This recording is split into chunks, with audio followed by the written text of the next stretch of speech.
একজন লিখেছেন, নানার মৃত্যুর পর তার জানাজায় অনেক মানুষ হাজির হয়েছিলেন। লোকে এখনও বলাবলি করে অমুকের জানাজায় ফেরেশতারাও পড়েছে। আমার জানার বিষয় হলো, কোনো মানুষের জানাজা কি ফেরেশতারা পড়ে? আর জানাজা লোক বেশি হওয়া কি লোকটি জান্নাতি হওয়ার আলামত? প্রিয় দর্শক, আপনার প্রশ্নের উত্তর হলো, জানাজায় ফেরেশতারাও কখনো কখনো উপস্থিত হয়। এটি প্রিয় নবী সাল্লাল্লাহু আলাইহি সাল্লাম থেকে একটি হাদিস বর্ণিত হয়েছে। যে হাদিসটি সূরা নাসাইতে বর্ণিত হয়েছে, সেই হাদিসের আলোকে বোঝা যায় এবং প্রমাণিত হয়।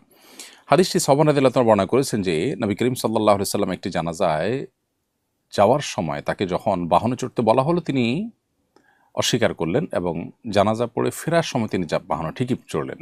যখন তাকে জিজ্ঞাসা করা হলো যে আপনি প্রথমে বাহনে কেন চড়তে চাননি, তিনি তখন বললেন, এই জানাজা বিপুল পরিমাণ ফেরেশতারা উপস্থিত হয়েছেন এবং সমস্ত শূন্য জায়গাগুলো ফেরেশতায় পরিপূর্ণ ছিল, এই জন্য আমি বাহনে চড়তে চাইনি। এ হাদিস থেকে পরিষ্কারভাবে বোঝা গেল যে জানাজায় ফেরেশতা উপস্থিত হতে পারে। মানুষের জানাজায় ফেরেশতা উপস্থিত হওয়াটা এটি অস্বাভাবিক কোনো বিষয় নয়। তবে প্রত্যেক মুসলমানের জানাজাতেই যে ফেরেশতারা উপস্থিত হয় এমনটি কিন্তু হাদিস থেকে বোঝা যায় না। এখান থেকে একটি বিশেষ ঘটনায় বোঝা যায়। অতএব বিশেষ কোনো ব্যক্তির ক্ষেত্রে তার মর্যাদা, আল্লাহর কাছে তার সম্মানের খাতিরে ফেরেশতারা তার জানাজায় শামিল হতে পারেন। সেই সাথে আরেকটি বিষয় এখানে উল্লেখ করার মতো, সেটি হলো নবী করিম সাল্লাল্লাহু আলাইহি সাল্লাম যে বাহনে চড়েননি, অথচ সাধারণ মানুষ তো অনেকে হয়তো বাহনে এসেছেন, তাহলে তাদের কি হবে? উত্তর হলো যে নবী করিম সাল্লাল্লাহু আলাইহি সাল্লাম যেখানে তাকে আল্লাহ তাআলা ওহীর মাধ্যমে জানিয়েছেন বা তিনি তার সামনে আল্লাহ তাআলা বিষয়টাকে স্পষ্ট করেছেন, তিনি দেখতে পেয়েছেন, সেই জন্য তিনি বাহনে চড়েননি। অন্যদের বেলায় যেহেতু এটি প্রযোজ্য নয়, অতএব তাদের বাহনে চড়লে অসুবিধা তাদের জন্য ছিল না।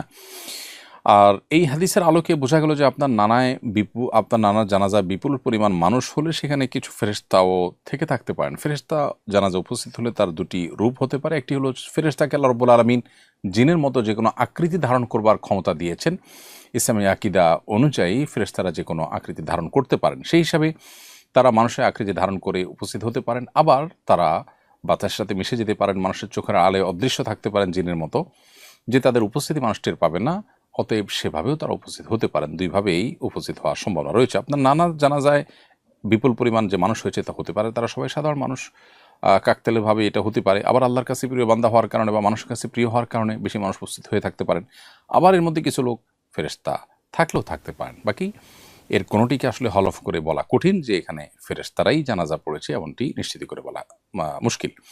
তবে জানাজায় মানুষ বেশি হলে এটি জান্নাতি হওয়ার আলামত, এইভাবে হাদিসে না আসলেও তবে এটি ভালো লক্ষণ হিসেবে হাদিসে উল্লেখ হয়েছে, যেটি সুনানে মুসনাদে আহমদে বর্ণিত হয়েছে। আমাদের আয়েশা রাদিয়াল্লাহু তাআলা বর্ণনা করেছেন যে নবী করিম সাল্লাল্লাহু আলাইহি ওয়াসাল্লাম ইরশাদ করেছেন, মা মিন মাইয়্যিতিন ইউসাল্লা আলাইহি উম্মাতুম মিনান নাস। কোনো মানুষের জানাজা যদি অনেক মানুষ পড়ে, সে যুগে ১০০ মানুষ উপস্থিত হওয়াটা অনেক বিরল ব্যাপার ছিল, কারণ ১০০ মানুষের সমাগমটাও একটা এলাকাতে, একটা জনপদে অনেক বড় বিষয় ছিল।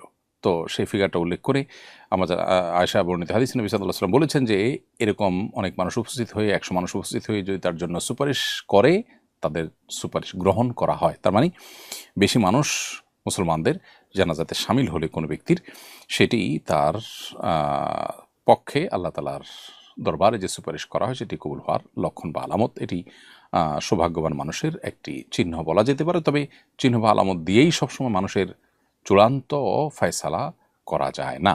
আমরা শুধুমাত্র সুধারণা করতে পারি।